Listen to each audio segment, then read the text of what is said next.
Good morning, good morning. Big up to each and every one of you. It's your boy, Mark and MUFC fan, and you know what it is, guys. It's match day. It's Sunday. It's the FA Cup, and we're gonna be live in just about 3 hours as we get ready to take on Arsenal at the Emirates in the FA Cup. It's gonna be an interesting one. Of course, there's interesting news about possible transfer deals. Shock move. Napoli more interested in Garnacho than in Rashford. Is it true or is it not more paper talk? Let's see how it unfolds. But the most important thing right now is getting ready for the match day. What are we going to do? How is it going to be? Who is going to be the starting 11? Of course, buying their starts. Who else is going to be in the team? What are you guys thinking? How are you guys feeling? Are you excited? Do you think we could knock Arsenal out of the cup today, just like we did Liverpool last season? Well, we're kind of in similar situations. United are not in the best form. One in the last six, one draw. Arsenal, similarly, not in the best form, but they have been in better form in the Premier League as they sit in the top four. And Manchester United are finally getting themselves back into some kind of slight rhythm. Is it possible that we can be coming up for this game as well? I'm excited for it. I'm hopeful for it. But before we get into it, let's get prepared for the match day. Let's hear what the manager had to say as we check out the full manager's press conference. You know we do it this morning, guys. You know, we watch the manager press conference, the full part 2, and then we see what's going on. So let's get it on. I'm going to load it up. Let's see what Ruben Amorim had to say as he was facing the press. Of course, you know that everyone, this is the key information on what was happening and the team selection, who's available, who starts, what's not. You know what I'm saying? Big up to everyone joining. Big up to you, Ricardo Pereira, in the building. There will be a post-match show today. I'm going to try to do it like an hour after the game so everyone can have their time to chill, relax, get something to eat, get their emotions down, and come in, have your say. Of course, I'm going to have an Arsenal fan featuring today. I got my buddy coming down from the Arsenal channel, and he's going to be one of the interesting, another Caribbean brother, but he's an Arsenal fan, but a good guy nevertheless. You know what I'm saying?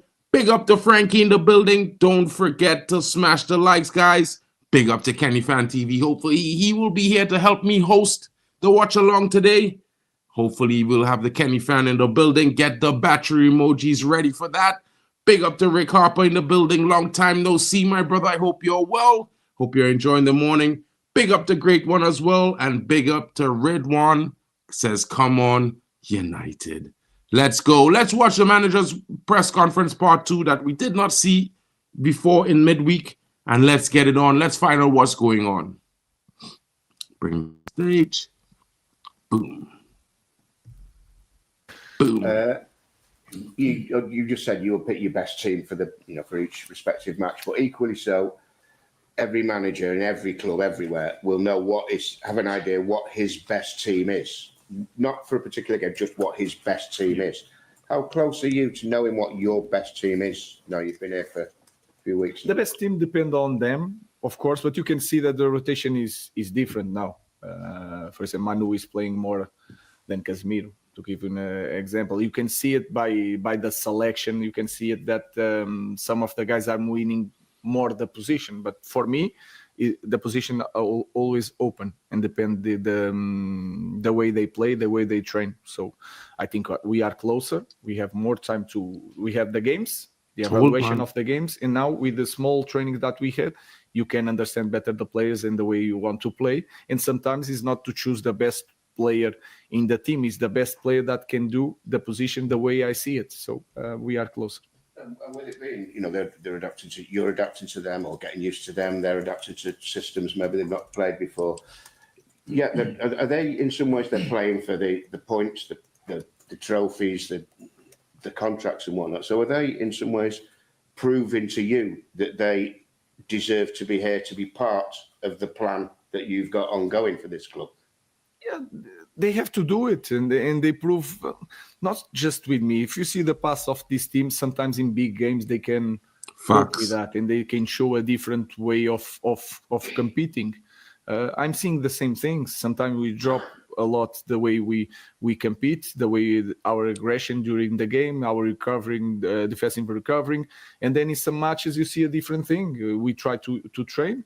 We show a lot this image because you can talk for hours, but if you show a picture, it's so much easier for them to understand. So they are fighting for the place, and I'm seeing different things in the different players. So yeah, I think it's the part of our journey together. We didn't have the time to train. We are knowing each other doing competition with a lot of games, with a lot of losses, and that can change things. So we have to continue to try to improve.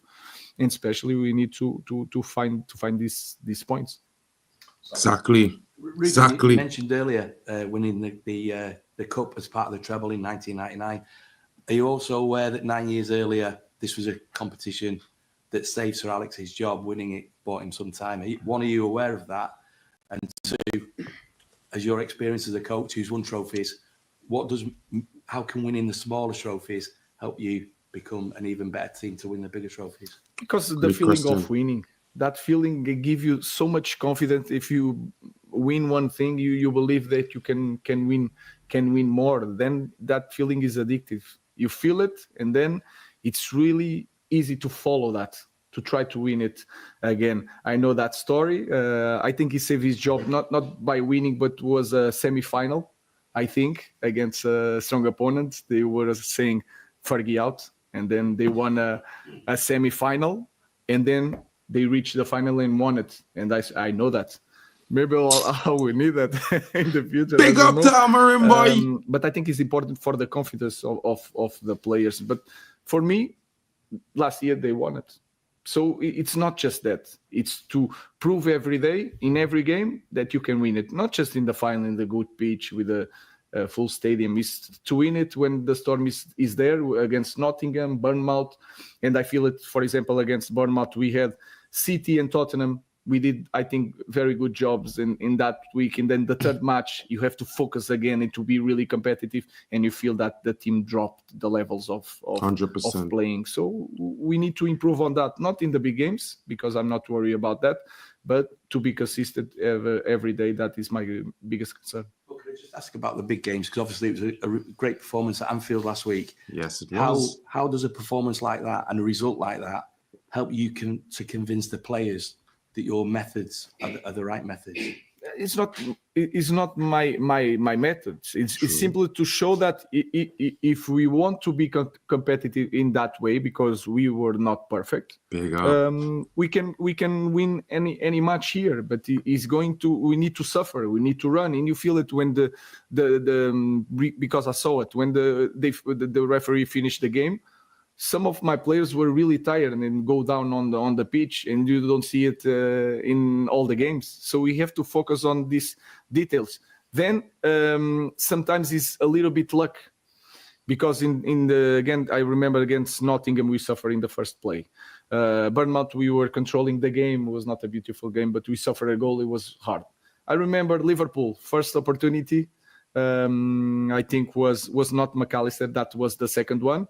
We managed to hold that with a little bit, with Onana, with a little bit luck. So sometimes we need a little bit luck to continue in the game, and then 100. we can play a different game. So is everything together. But to be really clear with your question, it's not convincing me or the players. If for them it's so clear that if they really want, we can win any match. 100. Let's ask about Manu. Was it important to you to have a player you've worked with before to set the standards for everyone else, to show what's expected? And how do you see he's evolved and changed since you last worked with him? I think he's better with the ball, playing between the lines. He continues to be an aggressive player. But I think he improves in some, because he trained with some of the players of PSG. When we train with different players, you have a different confidence. You have doing trainings with different problems. You improve. I feel that. is a position really important in the team, so it was easier to pass the message to Ugarte. But I think the other ones are also improved. I think Kobe Mino is improving a lot during these last matches. I think you guys feel that, and you sell to Kobe Mino that he is the finished product. He's not. He has so potential to grow up even more. He's really, really good, but he can be so much better. I think he's improving also. So all the players are improving. All the players are important for me, no matter what, if they work with me in the past.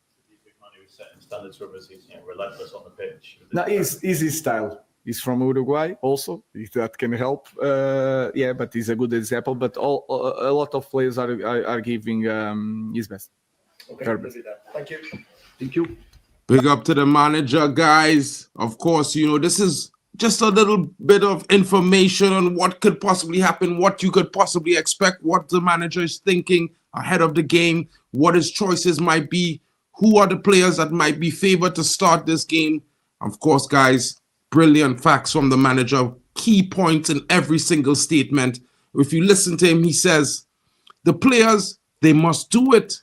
And by that, he means they have to prove themselves, prove that they must be in that starting role that they are given week in, week out. It's not given to them. It's not going to be just there. Not just because you get it this week means you earn it next week. And that's the fact. It's what every United fan wants to hear from this manager. 100%. He talks about Ugarte, his physicality, the fact that he's from Uruguay, how he translates, the issues he had when he came in after training with PSG. I feel like that explanation missed a lot of people early on in the season with the other manager. Now that he's able to say that, I know everyone will understand that. Sometimes a player is a quality player, but training in different teams is a different kind of dynamic. And sometimes, you have to get used to it and get into the flow of things before you understand your teammates. Amorim says it best. We need to win the small cups. Winning is addictive. And when you get that feeling and that know-how, you want to do it again. Every cup matters, not just the majors, like some would have you say. Some fans would say the Premier League is the only thing that matters. But this is football. This is a different business. This is a business about winning. It's not a business about profit and loss. Profit comes when you win. Winning begets winning. When fans see you win for them, they support you even more. And your fan base continuously grows. So this is why football is a unique type of business. I don't think everyone applies that logic. I think they all think it should just be about profit and loss, like if it's a bank. But it's not about a bank. It's not about just turning a profit. Because you can't be profitable and win. Or you have to be winning to be profitable. That's how you have to view profit in football. Because football is about winning. And no matter which competition you take part in, guys, it's always best to be in the final round. Because it shows prowess. It shows strength. It shows dominance. It shows that you are here to compete. And this is why we watch you. 100%. Greeks United, my brother, big up to you down in Australia, saying Amorim is speaking facts, but sadly, I don't see Ineos giving him the tools to succeed. Already nearly half the window gone. Hope Ineos proves me wrong, but I strongly doubt they will. Big up to the resident Liverpool fan, my brother, BQ Talks. Guys, if you are a Liverpool fan or you enjoy the network and you would like to see more and just have the discussions of football, check out this channel, guys. Big up the great one. Amorim is like an attacking Jose Mourinho. I think they're slightly different, bro. But I get your vibe. I get your vibe. Of course, Greeks, we will all be supporting Amorim all the way, 100%. Winning should be in our blood. It's a mental shift. Unless you don't put in, you won't get it out. You shall reap what you sow. 100%, Jim. 100%. Big up to Hayden Pro in the building. 8 likes like Anderson. Let's double up to our mad guys. Come on, smash those like buttons. Let's hear what you guys are thinking. What are your thoughts? Who you think comes into the starting 11? Let me know in the comments, guys, because as you know, buying their starts Of course, he was speaking about Kobe Mainu, and like we keep saying, there's a lot more development to be had with some of these young players. They are not yet the finished article. And while some are looking better in their moments of development, right now, it's not one of those things where you can be thinking it's just going to happen like that. It's interesting situations at this moment as the manager is clearly laying out to everyone patience. It's a difficult time. All the players are not performing at their best. Of course, when you're losing and you're not having the time to train and it's a high pressure situation, it can be difficult. But you know what? He still has faith in them, so we should still have faith in them and faith in him most of all. Not me, Mark. Just want to watch a good match of soccer. Well, I mean, I only said that because you're my friend, bro. You know what I'm saying? I like you, Jack. But I don't like saying the word soccer, to be fair. Football. 100%. How are you guys doing? I hope you're well. Hope you're enjoying the day. Of course, guys, it's going to be an interesting one. The match kicks off at 3 p.m. UK time. Arsenal away at the Emirates. Brand new ball. Is Arteta going to be crying about the match ball today? I mean, he's never played with the winner's ball before. And only Man United played with the winner's ball. I mean, the deal does sound good. Let's talk about that for a split second. The deal for Garnacho does sound good, but why such in a rush to get rid of Garnacho? Who are we replacing Garnacho with? If Rashford goes, Garnacho goes, what goes on with the left-hand side? Who do we have there? Unless we get in a replacement, it's going to be a difficult situation. I mean, I don't mind it. Realistically, everyone should be touchable in this squad until the squad starts winning consistently. Everyone is touchable, but right now, I don't know. Let's get into the article. Let's hear what Conte wants, what Conte is thinking, and let's see how it goes. Because I haven't really gone through this. I've been hearing the news, but I'm waiting for more confirmed reports.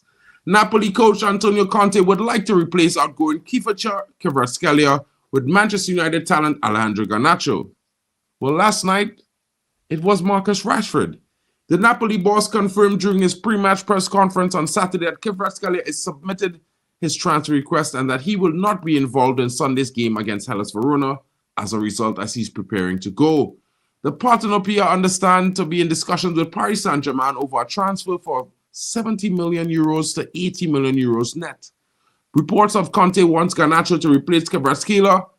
Several names have been linked to the move to the Stadio Maradona to replace the 22 Serie A MVP winner, and including Italian international Federico Chiesa and Edon Zegrova of Lille.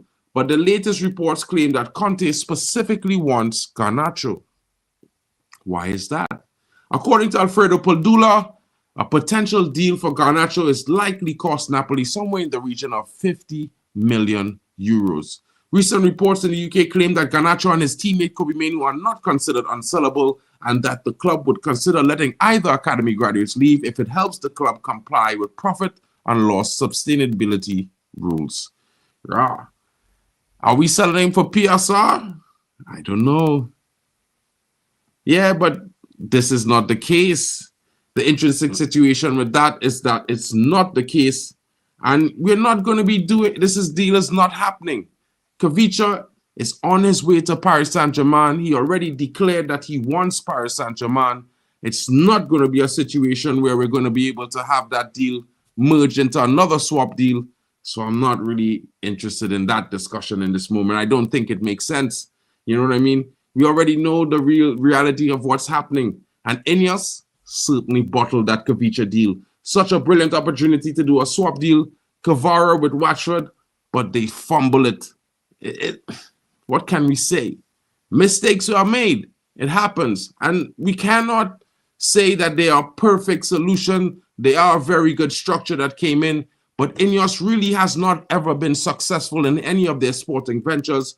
So they have to prove themselves. And of course, we have to be open that they will make mistakes. I think we might be stuck with them for a while. You know, whether they do good business or not, we still have to keep an eye on their performances and what they are actually doing for this club. Because going forward, there's a lot of things we need to work on and we need to fix. We don't have a left wing back option. We have not had a left back that was consistently in the squad for the last 18 months, fit and available. And this is a big problem that they need to tackle in this window. I think it's more important than bringing in an attacking striker or attacking player, because currently in the defense, there's no balance. There is no balance. So, yeah, the Garnacho deal sounds great. If they pay 50 million, 60 million euros, I'd take it too. We need the money. We definitely need the money. Garnacho is the wrong sale. He's a diamond in the rough. Rashford needs to go. He has had years of wasted chances. Garnacho has age and time on his side to be a number one down the tracks. We will regret it. Possibly. Ricardo Diaz is in the building. Big up to you, my bro. How you're feeling down in Porto? Big up to you. Big up to you, Auntie. I see Mick is popping in. Let's hear what Mick has to say this morning. Hopefully, he's positive like me on a win against Arsenal. Big up to Mick in the building. What's good, Mick? Big up. Good morning. Good afternoon. Yes, absolutely possible. Positive. Listen, this news, Football Italia, you know, Italian pasta media, you know what I mean? It's linking us to everything and everyone. Kvaratskhelia is a done deal for PSG, or is it personal terms agreed? Or really, haven't really followed what's going on. I just saw these headlines regarding Garnacho. I ain't going nowhere, to be honest, right? It's too early to judge. Like, you know, I said it in my stream yesterday, and I asked my community as well. Like, look, Amarin's been here 2 months. He adapted a new system. I mean, he's played in a 3-4-3 system all his life. Like, he's a winger. So he's learning the ropes to play like, you know, one of the left side number 10s. And last time he came in, he actually assisted. So I don't know. Obviously, then Conte needs to replace, and what better is to just take a Rashford but not Garnacho. He's the future. He's one of the young ones, right? Mm. But I feel positive. Yeah, I feel positive for today. Arsenal. Well, that's the thing. That's the big news right now. Arsenal, Man United. What is the team news? Of course, I don't know if you caught the last bit of the manager's press conference just now, but basically the manager is starting by there. Of course, you might see the likes of Kobe Mainoo pair with Ugarte in the midfield, as he said so earlier on. There's also possibilities that, you know, you might see a shock in the starting lineup, maybe a Xerxes or Anthony come in. So it's going to be interesting. Of course, we're looking forward to a win. We really don't want to lose to Arsenal at Arsenal. We want a repeat of last year when we knocked out Liverpool and derailed their season. But I have a question. What's that? I have a question, Mark. Will Arteta take this serious? He never takes the cup serious, right? If you look at their line, they have injuries. There's no Saka. Who's missing? Will he take it serious? Like, or will he go in with the strong team, or will he think about the Premier League and Champions League? I speak to a lot of Arsenal fans that are pissed off to say he will not take this serious. That's a concern that Arsenal should have had when they signed him as a manager. I think they won pretty much fuck all, like one FA Cup. That was like, you know, in his first season, right? And he's known for not taking the domestic cup seriously. So, you know, Advantage United, I mean, they're down to the bone, like in injuries and stuff like that. So yeah, I don't really care. As long as the boys do what we did against Arsenal, we just go in and we just steamroll them. That's it. Walk away. I mean, it is what I don't think it will be a steamroll fest, because that would be a little bit much right now, considering our performances. You know, we haven't really stringed together consistent performances going forward to really say that. But more likely, I think that United has a big chance in defeating Arsenal today. I think, you know, if the players could come in and give their all, just genuinely give their all, we will be a very competitive team to compete with them. And Arsenal in the last game weren't able to get a goal from open play. I don't think that will change today. I think their biggest threat is Stoke City football from the corners. Only Pulis. And then we find out. Yeah, well, if we could get an early goal, I think it will be the situation where Man United will be able to, you know, take control of the game. Whether Mikel Arteta takes cup seriously or not, I mean, for me as a big team fan, I would say every single cup, small, big, as long as we're in the competition, we're in it to win it. Whether we could win it or not is a different story. But we must be in it to win it. And if our manager telling me, yeah, the cup's not important, bro, I don't want that manager. I will never respect that manager. You know why? Because he's trying to tell me about us failing before we even failed. No, I get it. Like, I know, but didn't he say in the presser that they've been practicing the corners, the set pieces? Well, Amarim said that. They said they was working on set pieces, and for me, it's like one of those things where I feel like, you know, it is what it is with set pieces. It's more on the players being focused and taking up the right positions and being alert than basically the manager. Because listen, you know, if we can go to Anfield, which is very hard ground to get a point and get away, like almost winning the game, and going to Emirates, which we actually got robbed last time by 2 set pieces. I mean, if you look at that game in isolation, we went toe to toe with Arsenal. We only got done by the corners, the Tony Pulis tactics. I think everyone has been found out. There is no Saka to put those in-swingers in, right? So Saka is gone. That means they're putting Gabriel Jesus to the right wing, and the goal opportunities will only come from Ødegaard. So if you can also isolate Ødegaard and Havertz, I mean, come on, I'm not having it. So come on. I don't think. I think it's going to be like rich goal for him this season. I mean, he has 12 goals. That's more than any individual Man United striker or attacking player in consistent play in the Prem. I think it's going to be an interesting game. Don't think you're going to be a steamroll fest. I think it will be a battle. No, not a steamroll fest, but I think at least we can walk away with the 3 points there, like a victory, in my opinion. Like, you know, a 3-1 to United is my opinion, right? We can do that. If we stay compact in the game first half, we definitely can come out and agitate them. And, you know, I don't know, but where's the goal coming from? I don't know, Ryan. We'll see. But listen, I want to ask your opinion. The Giancarlo Inacio story that came out yesterday, is that Ineos being smart to safeguard the centre-back position in January by going like, okay, we take you from a loan and buy now, pay later, right? Kind of thing. Because the centre-back is not what we need. But when you think about it, then you have the likes of Lindelof departing. Johnny Evans is also departing. So we need a centre-back in the summer.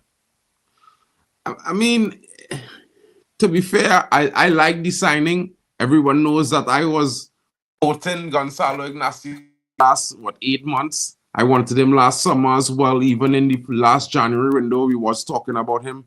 You know, I think he's a sensational player. But right now, I like the signing, but I would prefer us to get a left wing back option, to be really frank and honest. And if they secure this signing, I do think it will make us stronger, as I think he knows better what to do in that left centre-back position than Martinez.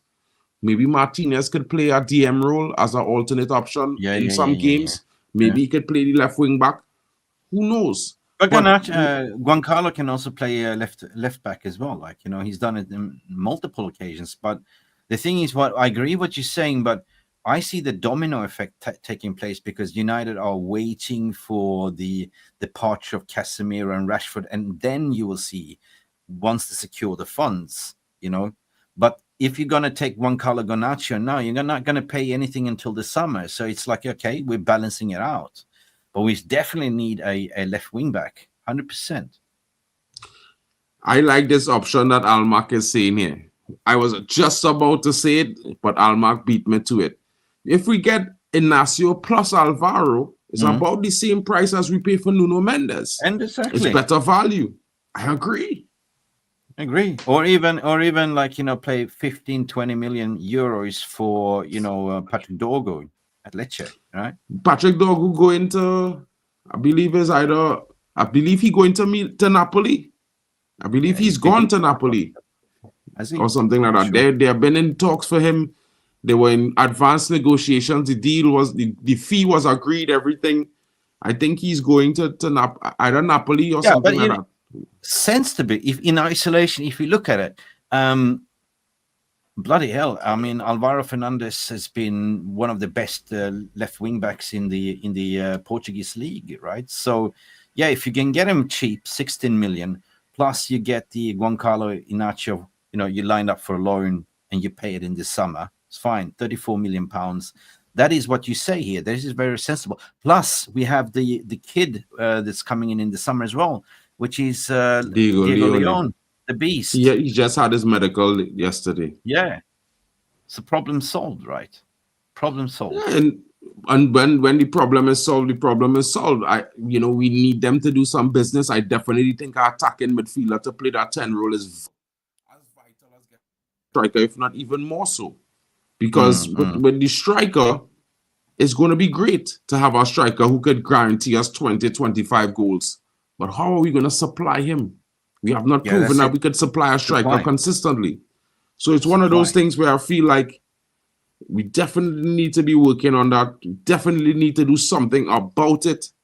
Because realistically, it's not one of those things that I feel believe like we're going to get something. I mean, I believe, but everything is depending on the departure of Rashford and Casemiro, and then we could sort of free up that wage bill and get somebody in. I think the Ineos has already lined up the targets. It's basically media linking us with every Tom, Dick, and Harry, because they know we need a left wing back, they know we need a striker, X, Y, Z. But it's clear and obvious that they are just looking to get first Casemiro off the books. Rashford looks like he's going to Barcelona, and off we go. That's the thing. So it's going to be like at the end of that January window. We might see some movements next week. Yeah, it's going to be one of those things. I think it's going to be interesting to see if we actually finish the window strongly with maybe 1 or 2 purchases. I don't know how it's going to look. I feel like some of the potential signings that we should have been making, probably we might not be able to get to. There's not much value in this current January market unless we have the funds to attack certain players or we look to do it creatively. A lot of the top players, like look at Gyökeres, 68 to 74, 80 million. Unless we sell a player for 50 million, that's pretty unrealistic, to be fair. You know what I mean? I feel like it's one of those things where we need to be concerned and pay attention to those things because I see you could want a lot of nice players. I see a comment from Max saying, would you sell Garnacho for 50 million, use the money to get an Edison in? Listen, one thing is for certain, you lose Rashford, right? You cannot just lose Garnacho there as well. You need to replace, in that case, you need to replace with the Kvaratskhelia. You know what I mean? Some really potent, how do you call it? Left-sided number 10. Yeah, you can't lose Rashford and Garnacho at the same time. And that's why I don't think that Garnacho is going anywhere, right? Ruben will not sanction this. Yeah, well, I mean, selling Garnacho, like Almac is saying, if the money comes in, that I think is a deal we could do. Like, I'm not going to be shy away from the fact that we need money. Like, I would not prefer to sell Garnacho. But I mean, the question is, how is the squad going to look like? What's that? The thing is, how is the squad going to look like? What are we going to play with then? So if Casemiro is going out the door, Eriksen's going out the door in January, we don't have any fucking midfield. If then we all of a sudden going to let go of both, a left-sided attack, which is Garnacho and Rashford, what are we going to play on that side? Well, maybe they will bring players to replace them. That is what the one thing I'm not afraid of. It's possible Anthony could come into the team to replace Garnacho on the left-hand side. I would not even be worried about that. Even if it's for 2 games until we get in our player. I'm just saying that if we cannot shy away from the fact that we have PSR issues, right? Whether Garnacho is the one to be sacrificed or Kobe Mainoo, whoever it may be, as long as we get what we need to facilitate this team to improve. There's no problem with the PSR now in January because the books needs to be handed in at the June. So Kerry Maguire was even reporting that we are fine. We're walking in a fine line. So if we sell Rashford and Garnacho, Casemiro would be fine to invest. And that's the thing, right? But you know what? I don't believe a word in this story that comes from the Italian media. Of course, Garnacho is the most asset to be sold. But if you're looking at selling both Rashford and Garnacho, I don't think Amorim is going to sanction. He's going to look at what I'm going to play on that side, right? Oh, we'll see what he says about that when that bridge cross. If our team comes in with our offer and says, "Hey, we're going to offer X for Garnacho," the money comes in official bid. Let's see what United does. I feel like in that moment, maybe if our official bid comes in, maybe you would hear United sanction a deal for a player to come in. Yeah. We've seen Anyway, that we have Ineos people- last summer did not purchase any player until they sold. They are not one of those kind of owners like a Chelsea owner or a Man City owner that will buy players in advance and back themselves to sell those players. Yeah, true. They've They're never done being very careful, and that's why I say they are waiting for the situation of what's going to happen with Rashford and Casemiro, and then they will go. That's why I see the domino effect. Yeah. I just think that they're trying to use a form of business that does not apply to football in football, because football don't work like that. This is not a business about profit or loss. It's a business But that's about what winning. I was. If this rumors were true regarding Juan Carlo Inacio, that they said, okay, they're securing the centre back for the summer. So that's smart in my way, that you secure him now in January. We take you on loan, and we will pay Sporting Lisbon in the summer. So that's pretty much buy now, pay later. Well, let's see what Great One and Royden and Bali Tech thinking now. I'll bring them in each one at a time. Let's hear what they think about that. Big up to the Great One. He been here first. Great One. What are your thoughts on the situation this morning? Big up, bro. Big up, Mick. Big up, Markin. Listen. Big up. I'm excited still. You get me? Like, man's excited still. But I saw Casemiro posted on his Instagram story. Like, he posted like match day. He rarely does. He only posts that when he's playing. So Casemiro could play today. So just saying. I do think I'll be stressed. But what do you think about the possibility of Garnacho, 50 million euros, Napoli? What are your thoughts? Listen, I've seen Greeks United, Kanye in the comments, like, treating this guy like he's young Garnacho, bro. Garnacho can go, fam. You get me? Like, what's this? The best talent, bro. But why you guys even watch the game, bro? I know Mick said it too. Garnacho is like it's like a hype. It's like what people want him to be. They want him to be young Ronaldo so badly. He's got no attributes regarding young Ronaldo. No skill moves, nothing, bro. You get me? And the thing about, we bring in the youth, bro. Can you tell me another player we brought in after the class of 92, from between 92 all the way to Rashford? Any youth player we brought in? Anyone? Makeda? It had Makeda. It had, what's this guy name again? The Belgian kid. The wonder kid. Yeah, this myth that we bring in wonder kids every season is just a myth. You get me? Okay, obviously there's Greenwood. Greenwood is the most recent. Greenwood, Rashford, and obviously Pogba. Those are the ones I can think of. Otherwise, we rarely bring in good players, man. You get me? Mm-hmm. So, and Garnacho is not even our player. He's from Athletic Madrid, bro. So it is what it is. People like Garnacho think that he's young. I hear you. You see Garnacho as young Ronaldo. I just see this guy as a future Getafe player. So it is what it is. You don't violate him like that, bro. But on the thoughts about the game, I'll bring it back on in a little bit, so stick around. We'll get that. But I want to ask Royden as well what he think about the possibility of Garnacho being sold. But before you go, Great One, right? Yeah. Well, Great One. All right. Your thoughts on Ignacio? We have been linked to Ignacio last night. What's your thoughts on that? Asking me about Greenwood. Listen, you know me about transfers. Like, ever since Anthony fooled me, I don't care about transfers until they play for us the first game. You get me? I was so hyped. We did just give me the light. We got Lenny, Euro. Bruv, we are 14th now. You get me? So let him come, let him play, let him impress. Right now, the only player whom I would be hyped up before he came is Kvara. And I know you said he's going PSG, but I still have hope we can hijack, bro. You get me? So it is what it is. I'm hoping for that hijack, last minute bid. Manchester United have entered the race for Kvaratskhelia. I will be there. Like we did with Lenny Euro and Real Madrid, last minute. Yeah, exactly. Lenny Euro was a done deal to Real Madrid. It was a done deal. Yeah. So Kvara, people are saying is a done deal to PSG. As long as I don't say the here we go, I still have hope. Well, that's me as well too, to be fair. You know what I mean? I always hope for the hijackers. Man United are monumental hijackers, but let's hear what Royden is thinking, because at the moment it's not here we go, it's here we crawl, right? Yeah, probably. But the weird thing about Kvaratskhelia is his dream is to play for Real Madrid as well, so quite like Garnacho in that sense. What's your thoughts on the Kvaratskhelia situation, bro? Possibly, what do you think? 50 million for Garnacho? or Marcus Rashford to Napoli? Was your thoughts on that? Hey, Mark. Hey, Big Mick. up. How's it going, guys? Right. You know what? Okay, so I'm gonna go two ways. The first way is I like Garnacho. I'm a Garnacho fan, and I think he's got a high ceiling.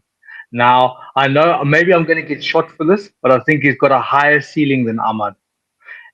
He just needs some things to be refined, and he'll have a higher ceiling than Ahmad. But on the second part, 60 million, that 50 million that we get, we could buy Mendes. Mendes is on the left wing back. Mendes is more of he creates a lot of chances as well. That's why Ruben Amorim would want him. So for me, it's 60-40. 60 to keep Garnacho and 40 to sell him. But like Great One just said, if we can get Kava as well, if for that, I don't see that happening. But if we could do a swap deal, then no. I mean, if we could swap Kava for Garnacho, then maybe that's another option we could look at. But yeah, in terms of Garnacho, surely Royden and Mark, surely Conte is looking, shit, I'm losing a world-beating Juara. Who am I going to replace him with? And that's why Surely the fact you that can he's then going utilize. for. Surely what you're trying to say that you look at Garnacho that you are not fitting that system, right? So what better way is to then go to Napoli and to say, listen, 60 million, you are valuing what we would pay you 10 million in between for Juara. Here you go. But the question is then, does Juara wants to go to United? Mm.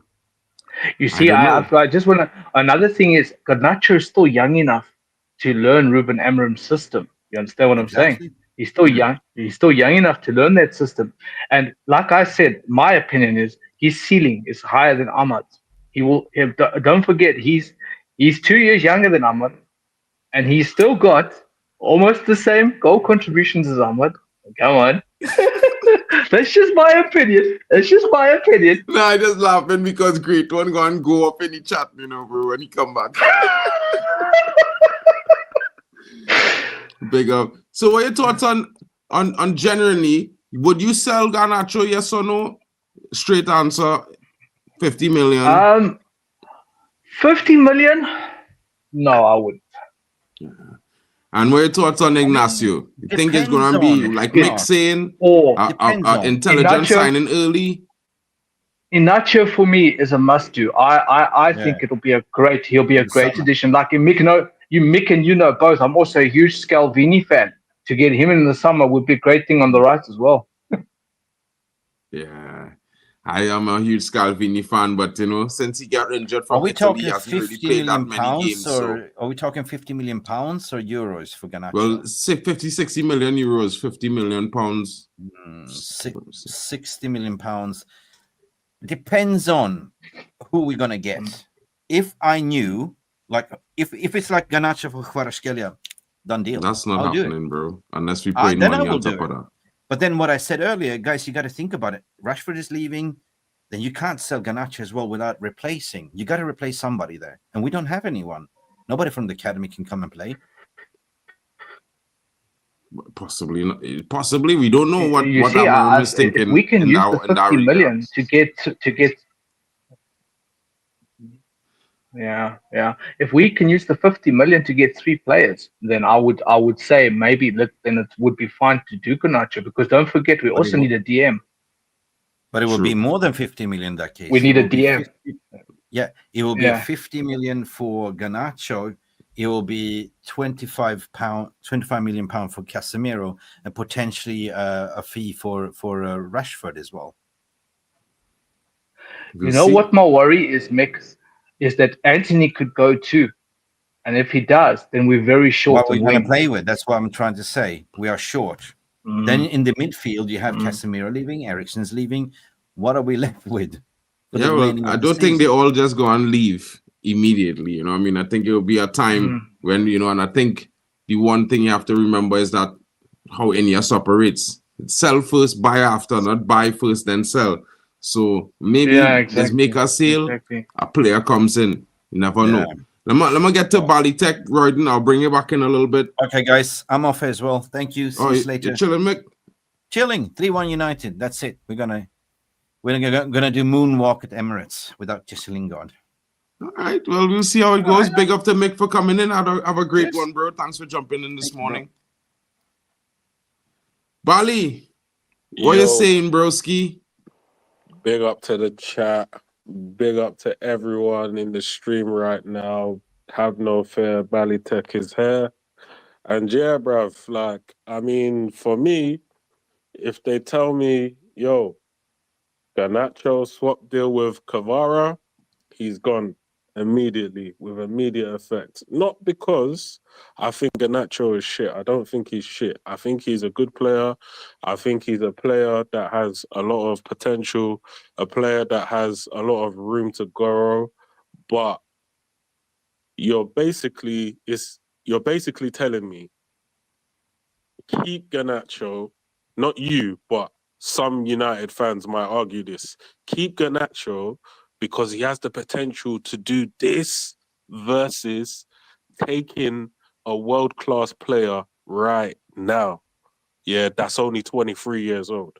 So, in my opinion, I will take the world-class player because, again, when you look at the team now, we only have one player who can get into that world-class bracket. Yeah, big up Stephanie Griffiths in the building. We only have one potential world-class player, yeah, which is Bruno. After Bruno, that's it. So if you want to wait 3-4 years before Garnacho is world-class, that's up to you guys. But the team now is a 14th place team. Yeah, so we have to think about the team first rather than thinking about what individual players can do or not do. I think when we get back to our world-class winning ways, when we're winning title after title after title, if Garnacho's still at, let's say, Napoli, and, you know, he's looking for a move and Real Madrid ain't interested, then by all means, go back in for him. But for me, we need world-class players now. We need players that are going to transform this team now. Like, bro, imagine now, yeah, we just sign this guy. We get the money to sign Nuno Mendes. We bring in Inacio. That whole left-hand side is sewn up. It's completely sewn up. Right now, Garnacho's not helping us sew up that left-hand side, in my opinion. Nor do we have a left-sided Nuno Mendes, nor do we have a player who's as a physical specimen as Inacio. So I believe if we was to get them 3 players in this January, yeah, we're going to start going up the table. We're going to start creeping up the table and people are going to start being scared of us because right now, the right-hand side is good with the likes of Ahmad, with the likes of Mazraoui. The right-hand side and Delo can creep onto that right-hand side. It's a good right-hand side. In my opinion, it's a good right-hand side. Whereas the left-hand side now, Licha has not been in good form. We haven't got a left back. Luke Shaw is constantly injured. And then the Lowe's form hasn't been good on that side because it's not his natural side. He's not a left footer.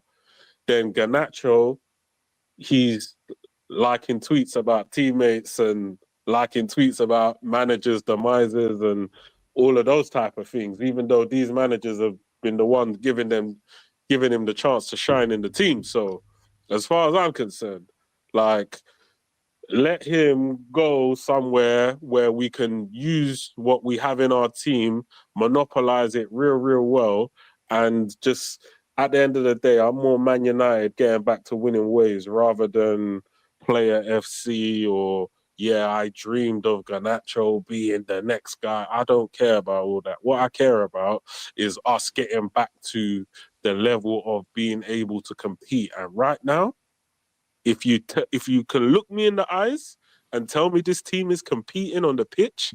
Tell me this team is guaranteed 3 points. Do you know, like when you look at fixtures? Back in the day, I used to look at fixtures and I think, yeah, that's a comfortable 3-0. That's a comfortable 4-0.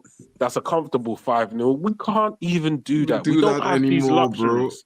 We don't have these luxuries. I want to get back to, it's like the Liverpool fans have done the reverse Uno on us, yeah? Because back in the day, they would look at a fixture and be like, ooh, we're playing Blackburn. That's a difficult match. And in my head, I'm thinking, right, that's a 5-0.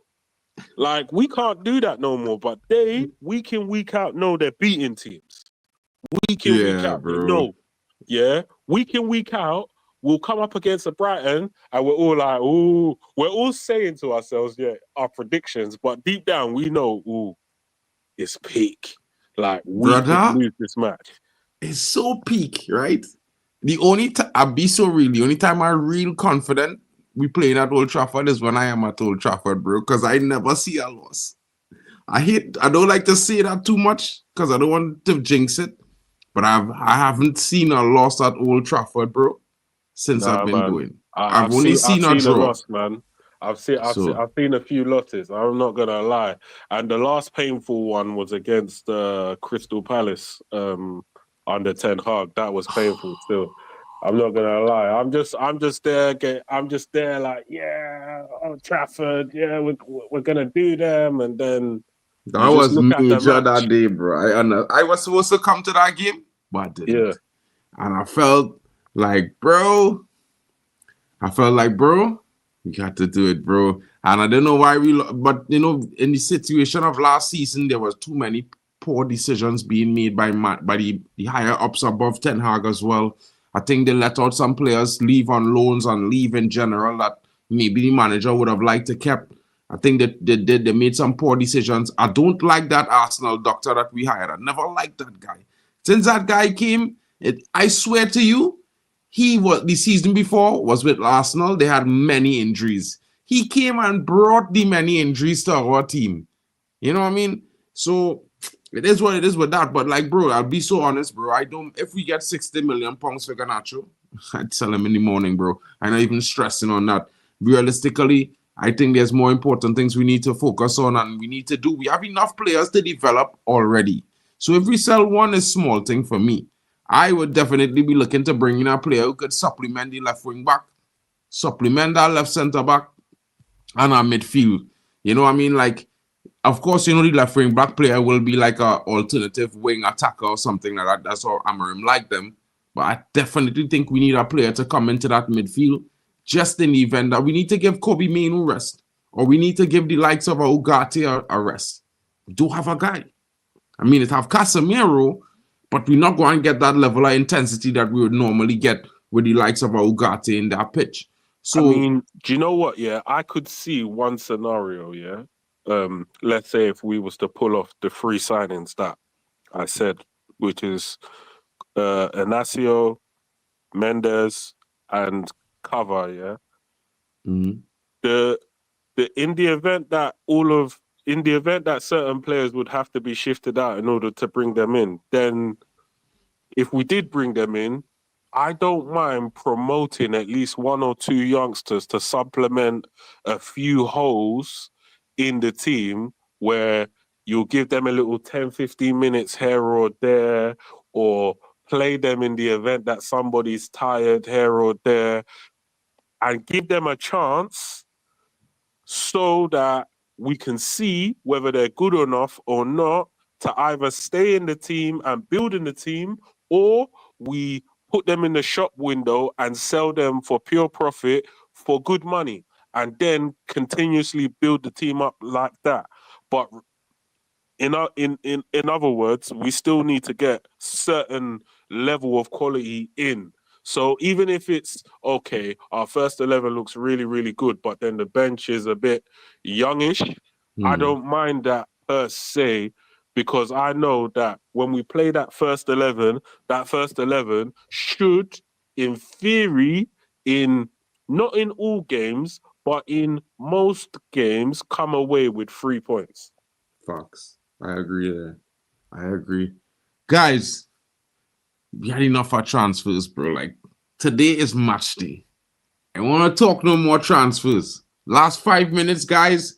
Everyone in the chat, we're going to go through some of the comments. But, guys, get in your comments and your feelings on the Manchester United game. You know, it's going to be kicking off in just over 2 hours. It will be kicking off.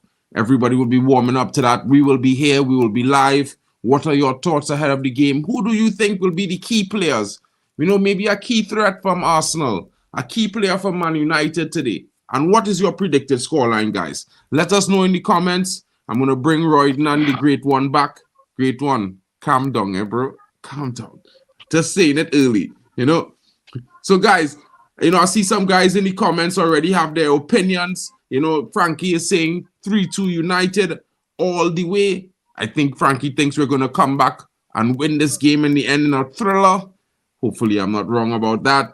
You know, Greek says 2-0. He is definitely as positive as I am. You know what I mean? I did predict a 3-1. You know what I mean? So it's going to be interesting. I see some guys coming in here. Mark Davies is saying 2-1 United. And Mark Davies is not that guy. So which means he has to have woken up with this feeling or had this feeling for a while now this week. You know, what are your thoughts on this, Royden? Let me know what you're thinking, bro. I think we're gonna go 3-1. Mark, is Saka playing or is he injured? Saka injured, bro. He out until I think That's it's a big the end of factor. February or March, the first week in March. If we neutralize their set pieces, which is one of their what they scored 2 goals against us last time, not from open play, but from set pieces. If we neutralize their set pieces, I'll go with 3-0. 3-0. Without Saka, because I think they do rely on Saka quite a bit. They do rely on his attacking prowess quite a bit as well. Now, Odegaard, of course, is there, but it's I would say 3-0. I would say 3-0. That's my prediction. Okay. What's your thoughts, Great One? I see Marcus Dumodson saying, I think it will be 2-0 Arsenal. Set pieces again could be the problem that gets us in the butt. What are your thoughts, Great One? Listen, okay, my response to Croydon for saying Garnacho has a higher ceiling than Ahmad. It's my profile, my DP.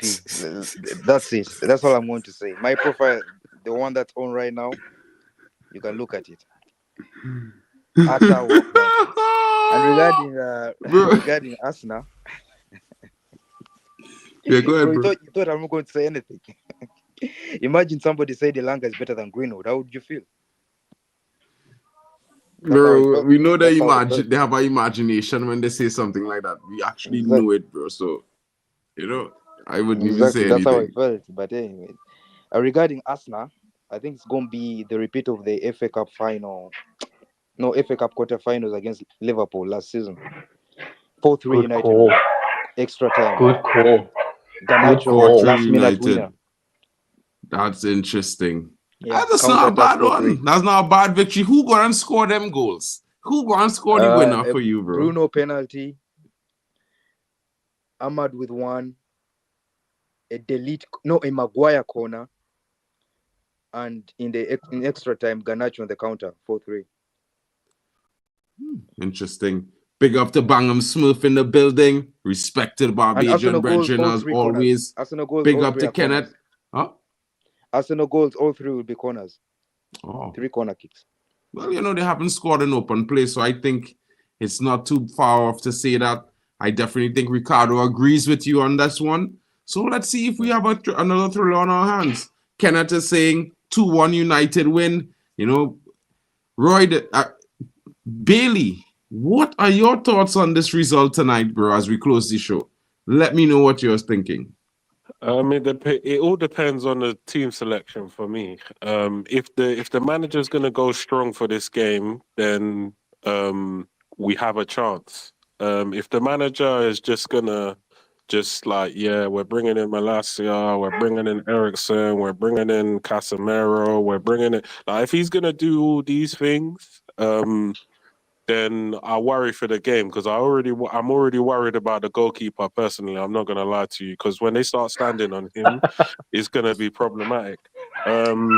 other than that, if we do win, you're gonna look at the likes of Garnacho potentially. You have to look at the likes of Rasmus. You put like this one is a wayward one, but you have to look at the likes of Jay-Z, because Jay-Z, if Jay-Z does something in this game, he can announce himself, right? He can announce himself, and then maybe people might start fighting for him. No, we can't sell him, yeah, even though it's only one goal. But he can also announce himself in this game, and then obviously you're looking at the main man of the hour right now, which is Amad Diallo. You have to look at these man. So 100% have to look at these man, and the predicted lineup for both teams. Is a bit of news out there for Manchester United. Apparently we're looking to field buying there. Mazraoui, De Ligt, Maguire, Martinez, Delors, Ugarte, Menu, Ahmad, Fernandez, and Højlund as a possible starting 11. Of course, guys, I would love to see Anthony get into the starting lineup for this game. It might be left to be seen if he does get into the game at all. But hopefully we see a big performance regardless of who is starting. Of course, I would like to see Garnacho as well get some minutes.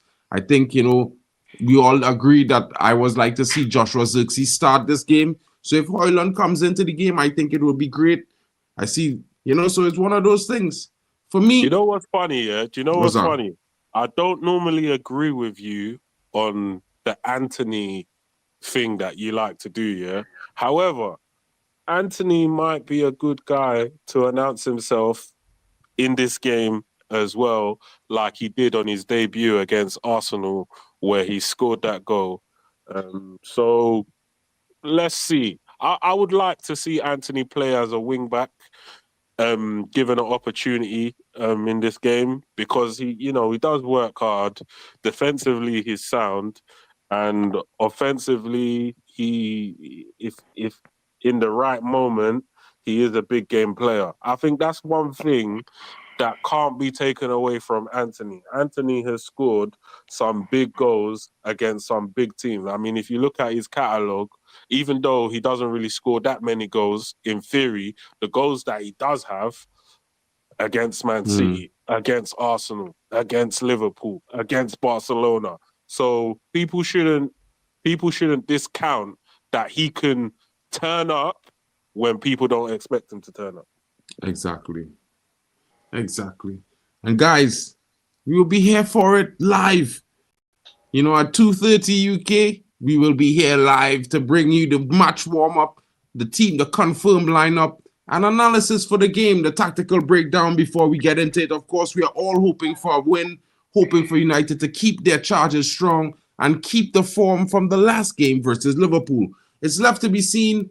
But you know what? We're all going to be positive, guys. I hope you guys will be there to join us. And don't forget, if you have a time before you leave your comments, leave your match score predictions, and of course, smash a like and subscribe. And thank you for joining us. Big up to each and every one of you joining. It's been your boy, Mark, and MUFC fan.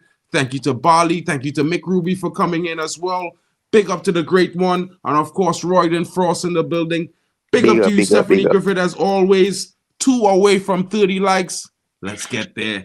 Big up to Marcus de Mudson in the building. Greeks United. And of course, big up to Kenneth as well. Ruben Diaz. Watch Along is coming. Jack Reacher. And big up to everyone in the comments. Big up to Compo Smurf as well. You know what I mean? Have a great day, guys. And of course, we will be back shortly to bring you the game. Till then, it's your boy Mark N saying, have a great one and keep it savvy.